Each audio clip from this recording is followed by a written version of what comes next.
Kamran Bokhari is with the Security and Policy Institute at the University of Ottawa. He's also a fellow with George Washington University's program on extremism. He joins us live from Toronto. Kamran, what is your take on the fact that there's been no claim of responsibility so far?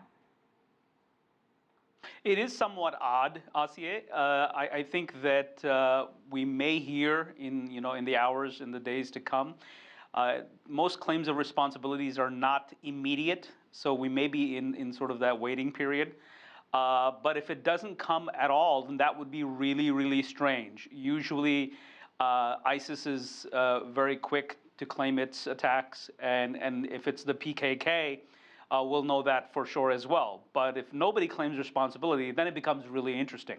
But ISIL's MO, normally at least in the past, has been to cause maximum civilian casualties, not necessarily targeting sites in the middle of government areas. In your opinion, could this be ISIL or is it really PKK?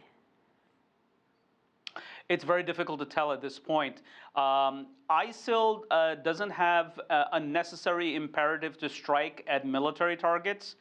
PKK does, because this bombing comes in a context where Ankara is unleashing, a lot of military force against PKK in the southeast of the country, and then, of course, most recently, in the terms of the artillery barrage against PKK's Syrian ally, the YPG. Turkey, of course, has called this an act of terror. This, by the way, is at least the fourth major attack in Turkey just in the past few months.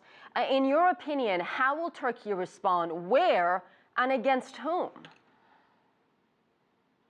In my opinion, I don't think that these bombings overly change the agenda of the Turkish government.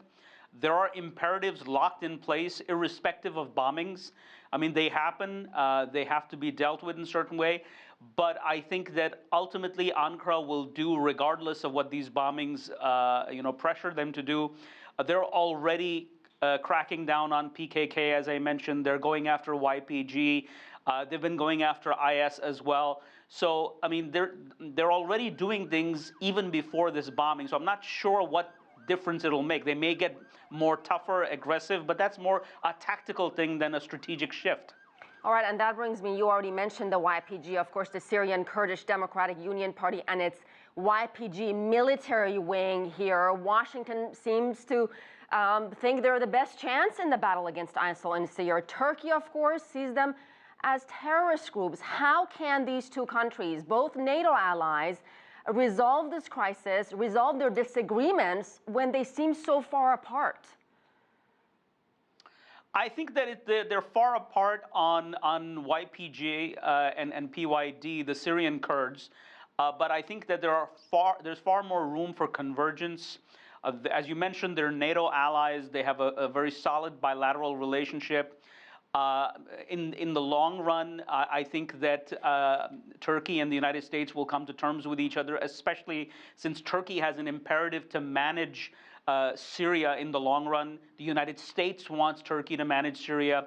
Right now, the United States wants it to focus on IS. So we have this short-term disconnect in preferences, in interests. But I think in the end, there will be a convergence and a meeting of minds. So you don't think the conflict in Syria has really created a significant wedge between Turkey and the United States? I don't think so. I think that the Americans very well know that the Kurdish issue is a sensitive one for their Turkish partners.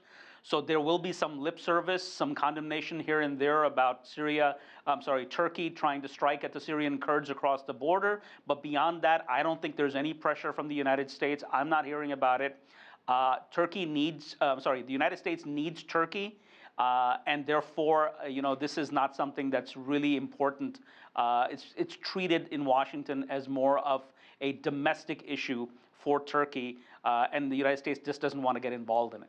Turkey and Saudi Arabia have been calling for ground troops in Syria. Kamran, do you see this as a likely scenario anytime soon? No, Asiye, I don't think so, because for two reasons. One is that Saudi Arabia does not have any ground forces of any worth to deploy in Syria.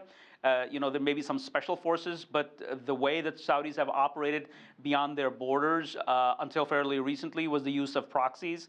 Even right now in Syria, they're using proxies against the Assad regime. And then the second reason is Turkey and Saudi Arabia are not really allies. They're short-term partners maybe, but in the end, they're competitors. Turkey wants to shape the region in its own image. The Saudis have different views on how things should be done in the region. There are two very different polities with two different outlooks. And I don't think that this is going to be a long-term partnership between the two. All right. Thank you so much, Kamran Bokhari, joining us live from Toronto.